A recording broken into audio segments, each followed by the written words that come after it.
Welcome to the third episode of the Straight to the Point podcast. I'm your host, Isaac Lindenberger, and today I am interviewing Jason Wright and Abraham Alahmad. Jason was formerly against vaccines. However, he came around to understanding more about them when he took it upon himself to do some unbiased and independent research on the subject. Abraham is a published scientist who is an expert on the blood-brain barrier, who will explain why vaccines can't cross this protective membrane, and how it works to protect the most important organ in the body from anything a vaccine could ever affect it with. So please welcome Jason Wright and Abraham Alahmad. By the way, this podcast is accompanied by many visuals in the video format. If you want to find those, they're at our website at straighttothepointshow.com or sttpshow.com. You can also find us at our YouTube channel at Straight to the Point, which is linked on our website.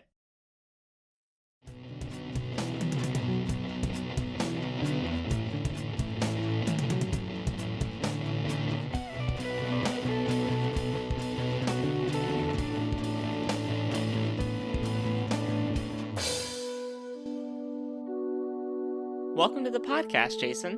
It's a pleasure to have you. So can you tell us about your experience with the science of vaccines? I know it's an interesting one for you. Yeah, because what is it? At first, like I said, online, I used to be, an anti-vaxxer. I pretty much was one for about 5 years, from the ending of 2013 to like the beginning of 2019. So like that's pretty much how long it lasted. So like I'm familiar with like all of the rhetoric, and like I studied Larry Cook. I've heard most of the sentiment from Suzanne Humphreys and Andrew Wakefield. Yeah, as well as Del Bigtree. And at first, like when I heard it, like I pretty much instead of taking it with a grain of salt, like jumped on it. Like I guess most people that agree with them do. So that's kind of how I became familiar with it. And it wasn't until like 5 years ago almost that I met Carlos Morales actually at PorkFest. And then the libertarian event, right? Yeah, in New Hampshire, in Lancaster, New Hampshire. Wonderful event. That was a lot of fun. And then what happened was we met up again at Liberty Fest NYC. A couple months after PorkFest. And then we were talking about some things, and what happened was, I remember at the time I was reading a book by Vani Hari, and I told him that. And what happened was, he implicitly told me, well, not even implicitly, but he bluntly told me that she's pretty much crazy, and here's why. And he gave very good arguments for why, and that kind of put me on the spot. And then, like, I kind of recognized, like, at that moment, I had to reconsider some things that, like, I was probably taking for granted. And then it wasn't until about, fast forward till April of 2016, when I went to the Free Your Mind conference for the first time. There was a guy there speaking, and now keep in mind, that was a conference that was held in, Langhorne, Philadelphia. It had some great people and had some people are probably a little bit crazy, but there was one speaker there that was promoting something called MMS. He was giving a whole talk on like biological warfare and stuff, but he brought up something called MMS and started talking about Jim Humble and how this stuff pretty much can cure anything. And he was using arguments, because it's not FDA approved, therefore it's probably automatically safe. And he was using other fallacious arguments to try to promote it. But like, I didn't know what it was at first. Like, that was the first time I've ever heard of it. And he was going into more depth, like he was explaining. It's called Miracle Mineral Solution. It used to be called Miracle Mineral Supplement, but it had to be changed to Miracle Mineral Solution for legal reasons. And what it pretty much is, it's a solution of sodium chlorite. And what you have to do is you have to mix sodium chlorite and water. And what you're supposed to do is you're supposed to mix it with what is it? Something like citric acid. So you can pretty much like blend up orange juice or lemons and then just pretty much mix it in, and you're supposed to drink it. But what they don't tell you is that it's bleach, because what it does is when you mix citric acid with sodium chloride, it converts to chlorine dioxide. And I just find it's a little bit what is it? A little bit crazy that the people promoting it pretty much deny that it's bleach. They pretty much act like it's the solution that's pretty much like a panacea that can pretty much deal with anything. Now, that would be great. I wish there was a panacea that could deal with anything, because it would just make life a hell of a lot easier. But unfortunately, things are not that simple. Life is way more complex than that. And yeah, because what happened was, after listening to that guy talk, what happened was I went online to try to look for this stuff, and I wound up buying what is it, solution of it, and it's pretty much like a sodium chloride solution. It has, what is it, miracle Right. mineral solution written on it. You can literally go online and like find this stuff, and they're able to get around it because Such of a sketchy certain name. legal issues. Yeah, Yeah, just the it, name it is like definitely is. raises quite a bit of suspicion for me. Sounds like Alex Jones' Nano Silver toothpaste, which cures COVID. Nano Yeah, Silver right. toothpaste, dude. Yeah, that sounds realistic. So you ended up looking into this stuff and finding out it wasn't legit, pretty much. Yeah, Drank some because bleach, expecting it to help. yeah, I mean, like, so I glad you asked. Excellent question. So I purchased it online, this solution that had it written on it, miracle mineral solution. And what happened was I pretty much took a little bit of it and just poured it into water. And at first I didn't smell anything. I'm like what the hell is this stuff? And then I added a little bit more, and I started to notice something very unusual, was that it smelled like chlorine. And I'm like, am I smelling something like that, like smells like pool water or something? Like, Yeah, and then it was just like $30. like the solution that you buy online, I forget how much it costs, because keep in mind this was like 4 years ago. Right. So it was probably like around, yeah, 20, maybe like 15, $30. But immediately I did not drink that, because like that's the first red flag right there. Just reeks of chlorine. Like, what Yeah. the fuck? Excuse my language, but like that's how You're I good. felt. Like, okay, something's wrong here. So I go online and I'm trying to look up more information on the stuff. Okay, is there anything critical about the stuff? And like I came across the same stuff that the guy was promoting. This guy named Jim Humble. It's part of this cult named Genesis 2. It's pretty much the guy that started it. But then eventually I came across Miles Power, finally, on accident. I came across this British chemist who makes all these videos pretty much debunking different kinds of like pseudoscience and quackery. And he Mm-hmm. made like several different videos talking about this stuff.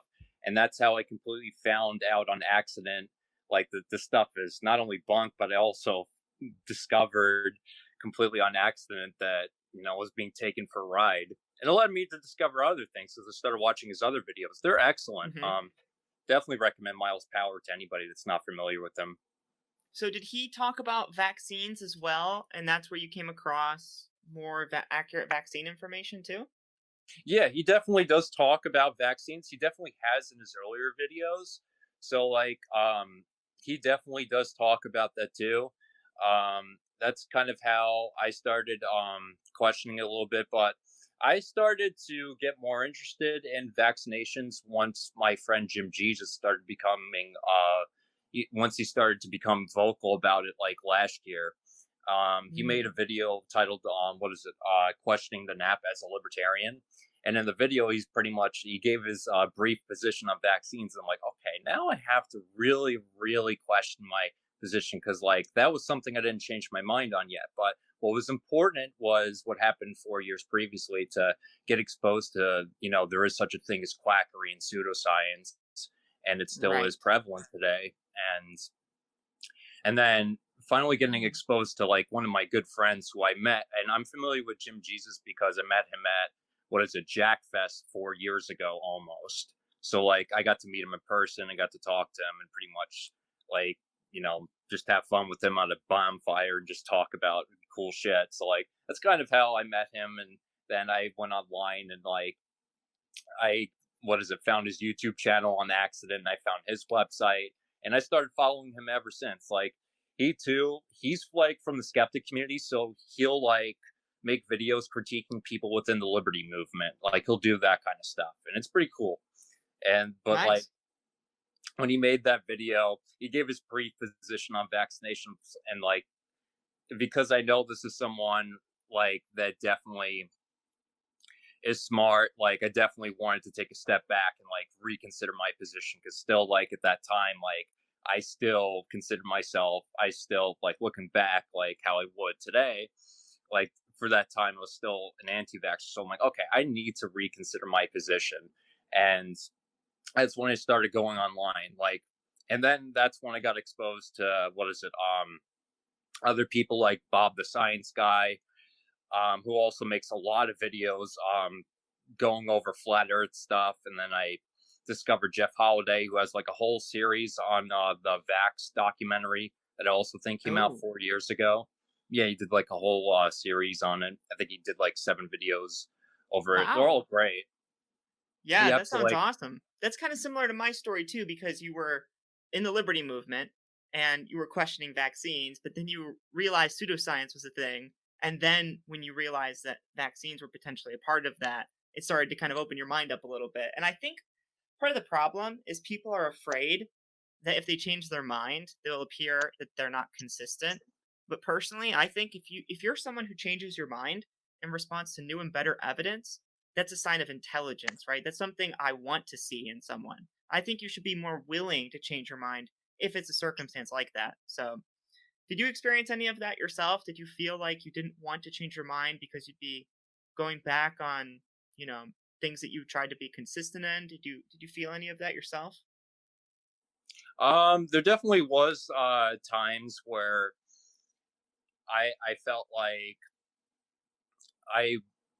I probably would feel like that, like maybe like okay, you're not being consistent because you're stepping back too much, but not too much because like I've learned from good friends of mine that it's very important to take a step back and to definitely change your minds.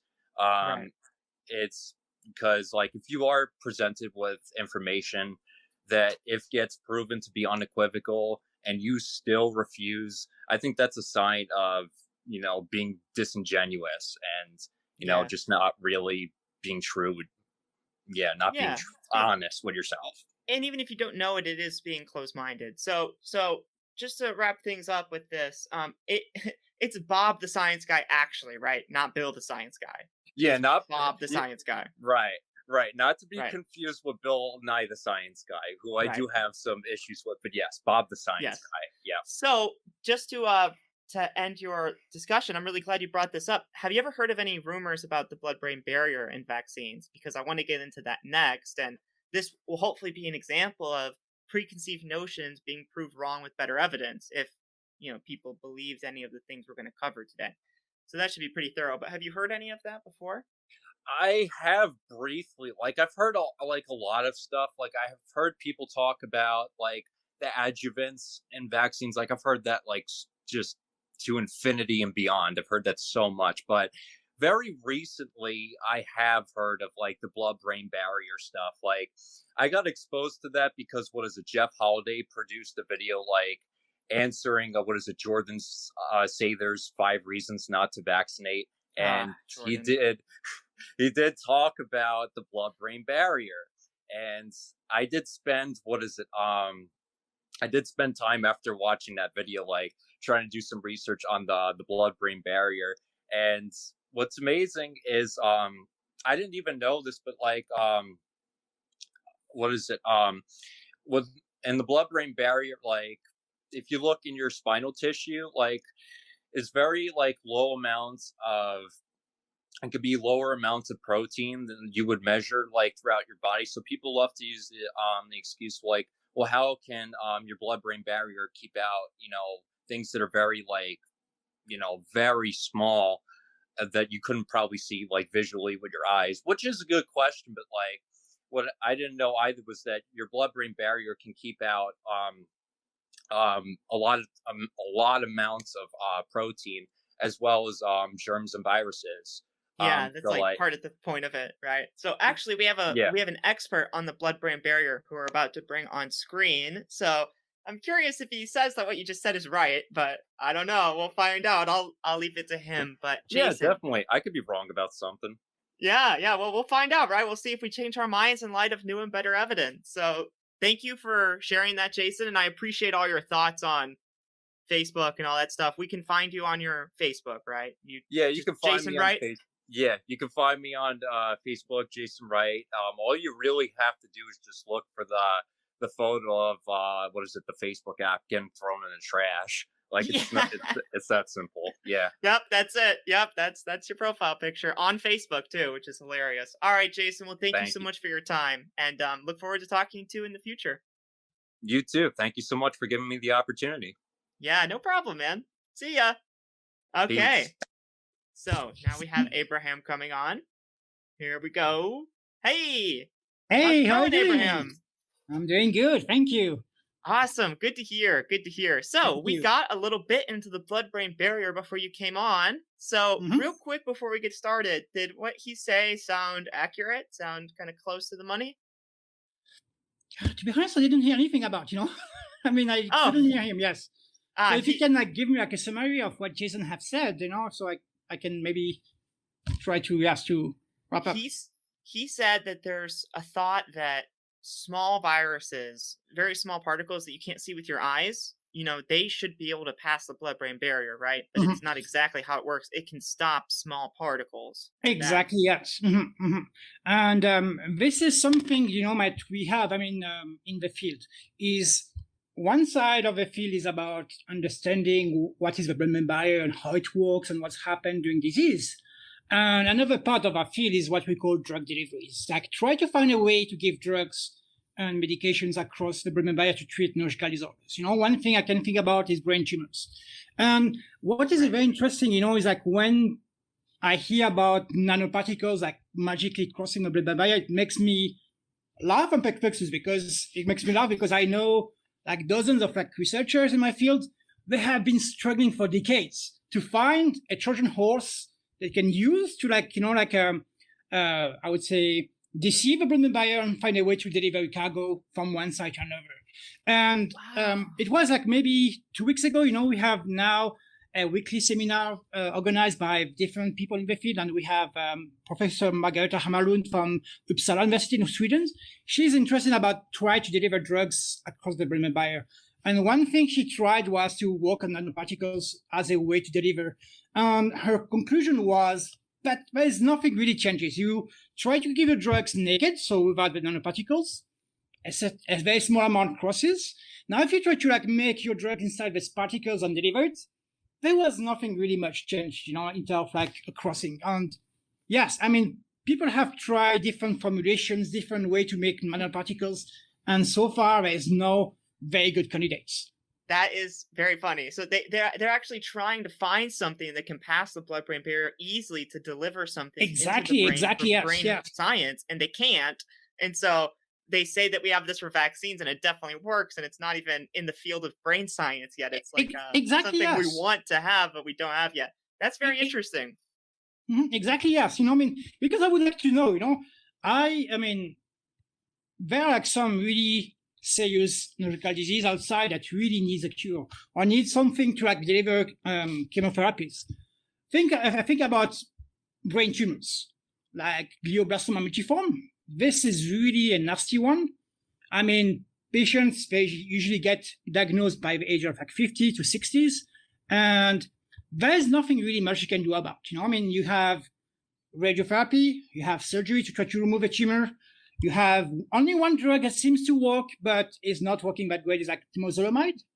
And when we talk about here all this treatment together, we have about a life expectancy of maybe 18 months. So to give you an idea, less than 5% of the patients that have glioblastoma multiforme survive after 5 years.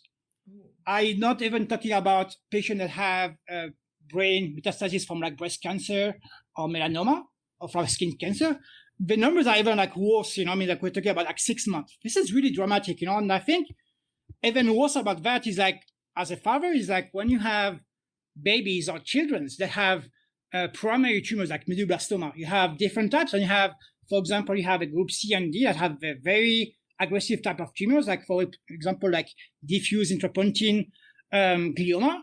This one you have nothing. I mean, basically you say to the parents, I'm sorry, we have nothing. We can try surgery if we can. We can try to do like radiation therapy, but there's nothing much we can do for your kids. And this is like really, I would say like angering me, because on one hand we have really people like struggling to find ways to treat these patients. On the other hand, we have some voices that say that we can like deliver things like so easily across the blood-brain barrier. Right, even though it's so difficult and we have huge Yes. incentives to actually figure out a way to do this, and we haven't yet. So exactly, so yes. Before we go on into some of the more specific myths that I want to debunk related to the blood-brain barrier and vaccines, what are some of your credentials and research history? What got you interested in vaccines? What's that kind of thing? Yeah, sure. So I have like bachelor degrees in biochemistry, and I make my way through. I was like really interested about like the action of drugs, So I went into like a master degrees in pharmacology, and I was touching a bit what you call like pharmacokinetics. So this is a field that you want to try to understand what's happened to a drug when it enters your body, how the body processes it, where it goes into your body, and how it gets metabolized and eliminated. Then I joined the University of Zurich in Switzerland when I decided to like further investigate, like how drugs get transported. And I was fascinated by this thing called the blood-brain barrier. And this is how I ended up doing my PhD in blood-brain barrier research. And I tried using cells coming from rats to try to reproduce 3D structures. So to try to understand how the cells are like coming together, So if you take them aside and how they are like organizing together into this structures. I don't know if we can like show one of the slides I have. Sure. So sure, people can understand, because it may be hard to conceptualize what I'm talking about, Let's see if we can bring one slide. Let's see. So you mean this slide here? Yes, and I think number 2, yes. If we can go to number 2, that would be great. Yes, so this is what we have, in the brain. So we can see on the left panel, we have a blood vessels, and you can see this like blue, I would say, tentacles or feet. This is what you call the astrocyte and feet processes. So they come, and the goal is to like wrap around these blood vessels, and this secrete factors that makes the endothelial cells, the cell lining the inside. You can see the red blood cells, you can see the cells lining around. This is what you call the blood-brain barrier, basically. So they are here and like really make tight junctions to really stop anything crossing from the blood side to the brain side. And here, if you want to understand what's happening during disease, you have to find a way to make a simple environment, something you can like easily interact and work with. This is what you call like models. And one models I have been working is like what you call in vitro models we call like petri dishes models, where you have cells growing in a dish. And my goal was to understand what's happened, how the cells are interacting together, and what's happened when you have hypoxic injury. So hypoxic injury is like something that normally would like experience when you go to high altitude, or if you have an ischemic stroke or a cardiac arrest. And we know that hypoxia opens the blood-brain barrier, And so I try to understand during my thesis what's happened and how the cells are interacting together. And from there, I have been then continuing on my research on blood-brain barrier and like getting more attractions. I have then, after my PhD, I have completed like a postdoc at A&M for like a year and a half when I try to understand how the extracellular matrix is basically like a protein membrane surrounding the vasculature act and like help to like after stroke as a recovery. And later on, I have done a second postdoc at the University of Wisconsin where I try to use patient-derived stem cells to like do like a model of the blood-brain barrier. And this was very interesting because we have started by then try to understand what's happened to like some patients that have a disease and try to see what's going wrong with the blood-brain barrier. Awesome. Wow, so you have quite the history in this research field. Oh, yes. I mean, I'm still like a small fish, We have like, a rock star in the field that have like, like years. All the best experts say they're not the best experts, though. I'm just going to throw that out there. Yes. So that's. I'm going to remind that's you, good. and you have you peers around you, that you're not an expert. I mean, right. This so is you're at that part of the Dunning-Kruger where you know so much, you know how little you know. Exactly, yeah. And so I'm like really careful about, when I'm stating something in, let's say in my research studies, I always like being very careful on like formulating things, because I'm always afraid that someone will come and review and say, here you are being too bold on like making the statement. I would downplay it, or your data is not supporting what you have been saying here. I will be very careful about formulating this. Right. You don't just throw out things that make sense or you just heard and think sound true because they fit into your biases of the world and how you exactly, see it. Yes. You're like, this needs to be true if I'm going to say it because this is my field of expertise. So this is why I wanted to have you on to ask you some of these important questions when it comes to the blood-brain barrier and vaccines. And I think the most important one that's the most serious is Polysorbate 80. So yeah. What's the deal with Polysorbate 80? I mean, I'll pull up the slide that you gave, but I'd love to hear it from you.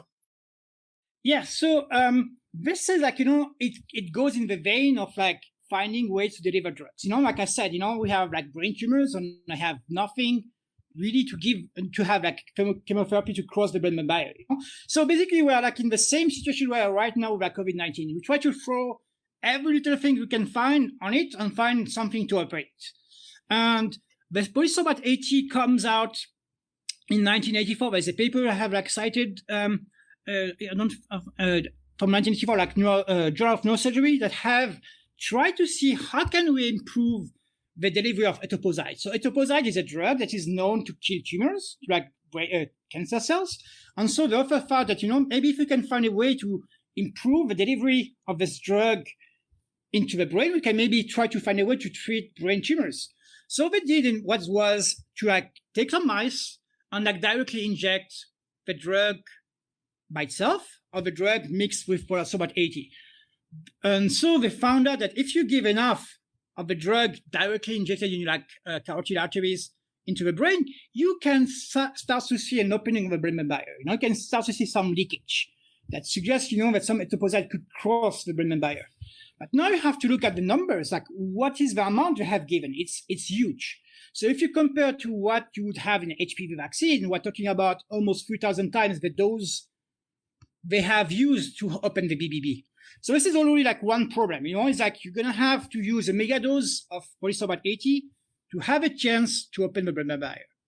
The second problem is like if you want to bring the slides, and I hope I will have like some chemists in the audience that will really appreciate, is the structures. So one of the problems you have with like Polysorbate 80 is basically you have ester groups. So you have chemical groups that are fused that makes the compounds very easy to like dissolve. It's like basically an emulsifier. It helps to dissolve fat into like water. And the problem with like this like Polysorbate 80 is that you have these ester groups, and these ester groups are very good target for enzyme called esterase. And that's a problem we have found. But here I have like the 1999 papers that I think show you on the slides. They have looked on what's happened to Polysorbate 80s in the blood, so upon injection by IV, so directly in the vein. What's happened? How long does it stay? And the results were not very good. If you think about half-life, so this is like how we like quantify how long a drug takes into your bodies, and half of it is gone. The half-life of it was very small. It was about less than, it was less than like 5 minutes. If I'm correct, and I have to go back, because I have to see my slides, but we consider like in pharmacokinetics that to have a drug to be completely clear from your bodies, it takes about 4 half-lives, That means like within 1 hour of injection, they couldn't even find any more of the compound in the blood. So here you can see, that you have now 2 major issues. You have to have a huge dose, and you have a drug that is very, very unstable. That means it breaks down very, very easily. So to make it open the BB is like very, very unlikely. Like unless you give it at very close proximity at megadose, it's very unlikely. And if we could, and if it happened indeed, we would have like very serious consequences. Because one thing that happens if you like open up the blood-brain barrier too much, you're gonna have now this uncontrolled entry of solutes, electrolytes into the brain. And this is going to create a huge pressure in your brain. And also, you're going to have like a huge fluid buildup. And because you have a skull that is like very solid, there is no space to expand, So when you hurt yourself, you get a swelling, it becomes red, hot, and that become like swollen because you have space to expand it. But in the brain, there is no space. And basically what's happening is like this water pressure will crush your brain tissues. And this is something that is very important when you have someone that have like a trauma, let's say they fall from a bike or they get something that hits the head, is whenever they start to show weird signs like, they feel very tired, they want to throw up, they are dizzy and lost consciousness. This is why you have to rush to the ER because we want to be sure there is no brain swelling to occur, So if vaccine was indeed causing the opening of BBB, we would have cases of brain swelling all over the place, having the ER flooded with patients coming within 24 hours, and having babies are having a lot of brain swelling and having the ER overwhelmed by parents. Wow. So there's literally no way that it could open the blood-brain barrier because the other symptoms we would recognize very quickly in the population. Exactly. And it's not even in all vaccines, nor in the ones that it's in is it in nearly a sufficient dose to ever cause anything close to that. Exactly, yes. And this is something, I think is a very important misconception I see in the public is the fact that, you need to have a certain dose. One thing that we learn as pharmacologists, the first thing we learn is about the dogma of Paracelsus. So Paracelsus was an alchemist back in the Middle Age, and we consider what we call the father of pharmacology. He was living near Würzburg, in West Germany, Southwest Germany, and he made an axiom that is until now used in our field. Is that basically he stated that there is no substance that is no poison. Every substance is a poison, and the dose, and only the dose makes the substance the poison. So virtually everything you have out there, we're surrounded by potential poisons. And what really matters is how much of it you take. Is how much of this poison you're gonna ingest or you're gonna inject, regardless of the route, is basically how much you're gonna get exposed. And even oxygen, we know is we need it. If we let's say we stop the supply of oxygen, you will die within minutes from major cerebral damage. Now, if I give you too much of oxygen, you're gonna have what we call an oxidative stress. You're gonna have a hyperoxia ongoing. You're basically kill your neurons by oxidative stress. So it's really about finding the right balance of something. You want to have enough of it, but not too much. Right, something right in the middle. So exactly. Someone mentioned in the comments that you like talking about this person, so I'll bring it up. What do you think about Dr. Christopher Exley, and what is his research on, and what's the story there? Because I've heard a little bit about it. Yes. So this is an interesting story about Christopher Exley. And I gotta try to be the most neutral and objective I can. So Dr. Exley has, for some reason, have been interested on have this, I would say obsessive fixation on aluminium on Alzheimer's. And this has come back, to back in the 80s. At the time, we didn't know exactly what was causing Alzheimer's. We knew that what was Alzheimer's, you have the sign of dementia, and we know we have some buildup of proteins in the brain we called amyloid beta, but we didn't know what was the cause of it. We know we have this amyloid plaque, but we didn't know exactly what was causing it. And what was interesting was back in the days, in the 70s, one thing we used to give to patients was what we called aluminium phosphate binders, So imagine you have your kidneys are not working anymore. So you have to go to do what we call hemodialysis, the machine where you have to clean up your blood from toxins. And one of the problems that patients on hemodialysis they have a buildup of phosphate in their bodies, in the blood. And one way you can try to reduce this buildup in the body is to try to sequestrate or block any entry from your food. And so what they were given to this patient was aluminum phosphate binders that was given, I call it by the ton, but it was more grams every day to help reduce the the uptake of phosphate.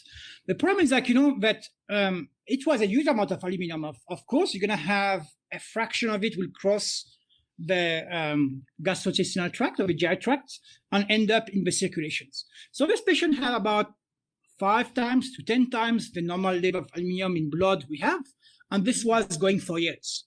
And so some of the patients started to develop signs of dementia, and they were not sure about why, but they called it they called it dialysis dementia or dialysis encephalopathy.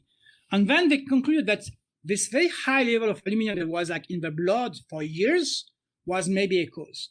And I think for some reason, Dr. Exley have been try hard to find evidence that aluminum cause Alzheimer's. And even after this, after we have removed the aluminum phosphate binders, this case went down. It was gone. The only thing was still staying was the normal Alzheimer's. But until now, there is no evidence that aluminum will trigger, let's say, the formation of A beta peptides, or trigger a protein that we call tau, that is an important protein involved in Alzheimer's disease, that is not involved. But yet, it seems that it has this kind of pathological fixations in science. When you try something and it doesn't work, and literature is not showing what you expect, at some point you kind of have to give up and say that, well, it's not going to work. And this is what I say to myself. Exactly, yes. As a student, you try 3-4 times. If your thing is not going nowhere, it's going nowhere. It's time to drop it and move on to something else. Which could be a contribution in of itself if you actually drop it. You say, oh, look, there's nothing here, that whole thing. So exactly, yes. There's some good research here as well. I wonder if you've seen this. So this is about aluminum and infants. So let's see if we can get this. Here, yes. You can get a big screen, yes, because it's very small. Very small, yes. This was the Exley study. So this was here it is. Okay, updated aluminum pharmacokinetics following infant exposures to diet and vaccination. So what this shows is that infants were given vaccines with aluminum, and compared to ones that weren't, they found no increased amount of aluminum circulating in the bloodstream that was even observable. So if aluminum, if it passes if it's injected, it can't go anywhere. There's no measurable amount because it's such a small level. Yes. So does Exley's research relate to the macrophages and aluminum piggybacking on them to enter the blood? And I would say this whole macrophages study is firstly deeply flawed, and the problem is it's so circumvented that it makes it near impossible. And let me explain to you why. First thing that I would say it is we know about that aluminum, you need to have a free fraction of it to be toxic. The Al3+. So if you go back to chemistry handbooks, that aluminum in nature is present as an ion. It's basically Al3+, so it's lacking free electrons on the outer shells. And this is the one that is biologically active. Now what you have is going to have in nature is going to be present in different type of salt. Depending on the salt, is the table salt you use. In your let's say when you want to do pasta, you have it as a solid rock, but over time you can see that the salt is getting dissolved and become now electrolytes on part of the solution. So this is the same thing we have with aluminum from vaccine and from food. We're gonna have present as Al3+. The one we give in vaccines are very slow dissolving salts, and this is where you can see there is this is well known. We know aluminum hydroxide, for example, has a very weird way to dissolve and becomes different type of salt, but at the end you're gonna form Al3+. But it's very, very slow dissolving. And that makes, in favor of having a relatively safety, because if you really have have a drip, if you drop a drop of bleach into a huge Olympic swimming pools, the chance of having the concentration of chlorine in your pool change gonna be almost zero. It's gonna be so small that even your detection measures not gonna be able to catch it. Yeah, exactly. So that links back to the Macrophages study we just looked at, and that also relates to the macrophages and and this all relates to the study where they connected it with Alzheimer's you were mentioning earlier, with increased deposits that they thought they found that were related, which there's no way, like we expressed, that vaccines could have led to any of that. What was the reason for the buildup again? Why was all that aluminum there? This is like, I would say this is like a normal process. Like when you have like, like I said, we have like aluminum is like the third element on Earth. It's like really present. It's much more present than carbon. If you think about carbon is everything about like lives, like living organism. We are all made of carbon. And carbon is only, I think, if I remember well from the handbook of chemistry, is about number 7 or number 8 in terms of like, I would say prevalence as an element on Earth's crust. Aluminium is third. That means we're like basically drowned and like surrounded by aluminum in such a higher level than we can think. And so as a evolution, we found a way to like deal with aluminum. We have find a way to deal with aluminum. Now we have aluminum in our food, in our water, in our respiratory. So we have exposure every day from it. And the amount of aluminum we have entering the brain is very, very small, But one of the problems is like once it enters the brain, and this is not just aluminum, this is basically any metals. It can be iron, can be copper, it can be heavy metals like lead, mercury. Is when they find a way in, they don't really find a way out that fast, And it's also depending on what kind of form we are talking about. And so you have a normal deposition of aluminum in our brain over years that seems not to have a problem. And Exley tried to look at differences in terms of like Alzheimer's patients. So he had like about like 60 brains from like control patients. That patient didn't have any sign of like neurological disease when they died. And he was able to quantify the amount of aluminum. So there is some aluminum in the brain in the age. If you try to like look at if there's like age difference, it wasn't that clear because it was like very old brain, like 65 years old and older. So it was kind of like old thing. But when we compared like Alzheimer's to like controls, there wasn't difference. The levels were not different. Yeah. So it couldn't have been contributing to Alzheimer's because it was the same level as non-symptomatic individuals without Alzheimer's. Absolutely, yes. And then the issue about macrophages is like, this is like, is like a multi-point issues. First, this is what, for example, like Romain Girardi say about macrophages. He said that macrophages come to the injection site, gobble up aluminum. That makes sense. We have like here the first part of like immunization process. We're going to have here the first, step of like having the immune reactions. But then he said that by some way, these macrophages are able to go back to the lymph nodes, and then from lymph node, like travel to the systemic circulation, so our bodies, and find a way up to our brain and cross a blood-brain barrier and enter our brains. And this is like, based on my colleagues that are like, seasoned neurologists that understand immunology at the brain, this is not happening. I mean, the brain is a very interesting structure. This is like the brain is basically in normal time, it has no immune cells in it. So a normal brain doesn't have immune cells. The only cells we have are called microglia. And they're here just to kind of do the cleanup. They're like janitors. They be sure that the cells are cleaned up. But in normal time, we don't see macrophages. We don't see lymphocytes inside the brain. The only time they come in is when you have two conditions. Either you have a damage, so we called damage-associated molecular patterns, or you have a microbe that found its way into the brain and started infections. So this will trigger the macroglia cells to become active, and they're gonna be running around like saying, red alert, we have damage here, we need help. And this will send a signal to the blood-brain barrier.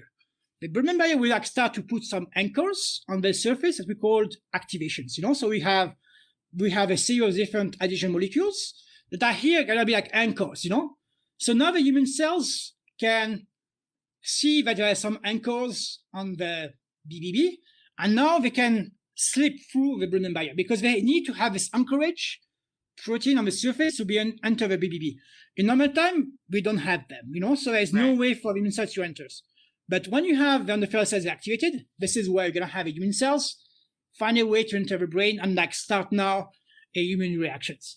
So this again brings the second problem. Is like, okay, if this macrophages found a way to go into the brain, we need to have inflammation first.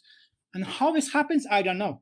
And the data they have provided is not conclusive. No, it's not conclusive enough, because they have used a mouse that is known to have a chronic inflammation. So the mouse is already have immunological issues. It's like overactive immune system.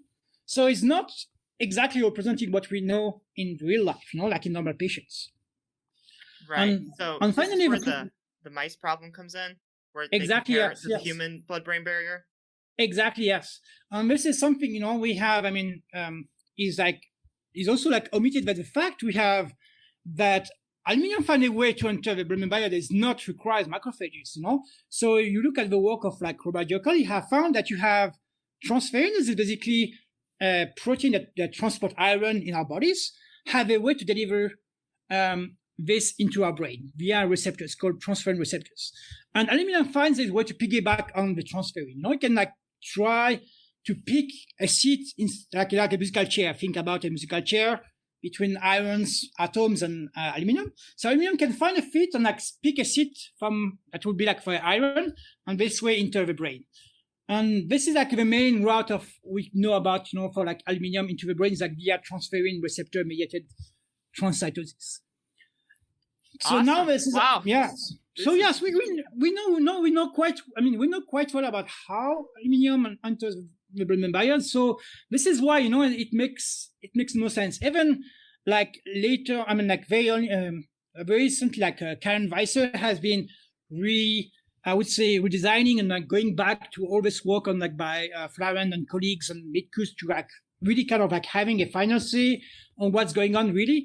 And she found that the amount of aluminium in the brain after injecting aluminium adjuvants at the dose that was about the same, if not higher than what we give to babies, she couldn't find any changes in the plasma level for 88 days. So it's quite a long time. Like one dose, she couldn't find any change in the amount in the circulating the blood. She couldn't find any amount crossing the brain that was compared to like saline. So they have a saline group, and she couldn't see difference. And even Karen Weiser said, that if this macrophage story is indeed true, it's really a very minor route of entry for the aluminium. Right, and aluminum's everywhere. So it's, like you said, it's the third most common metal. And so we're getting it more through our air, through our food, through breast milk, just breathing is giving us more aluminum than any vaccine will. So but then there's the argument that injection is different than ingestion, right? But the example you just cited was an injection study. Exactly. There was even more things in the vaccine literally injected, and they did not find a difference. So yeah, exactly. That pretty much proves the point and debunks the myths. But then again, it's not necessarily that easy because scientific evidence it's in a format where it's not always socially compelling, which is why I like talking about it on platforms like this. And we did in some of the wiggle room there. So I don't want to take up all of your time. So let's get a summary here. The summary from me is vaccines don't enter the blood-brain barrier or cause it to open. That's what I've surmounted from this. So would you like to kind of give a quick summary for, what you think we pretty much talked about? Yes. So, can't pick mine though. Yeah.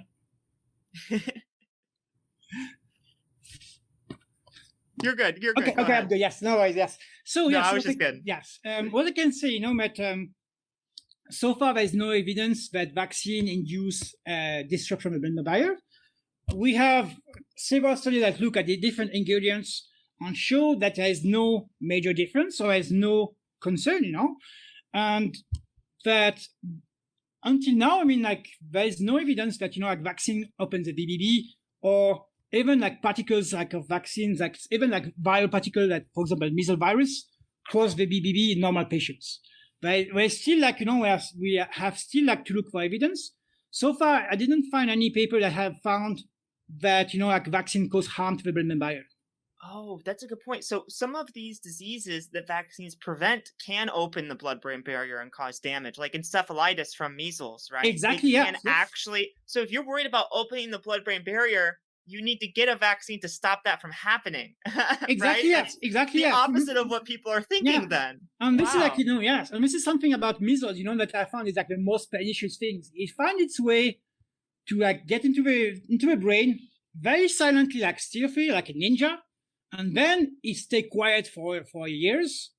And then suddenly it pops back. And this is like, it's really dramatic because you have a child, that had, let's say, measles when he was 1 or 2, he survived, he went through like the measles phase. And then suddenly at age of 8, 9, he started to complain about headache.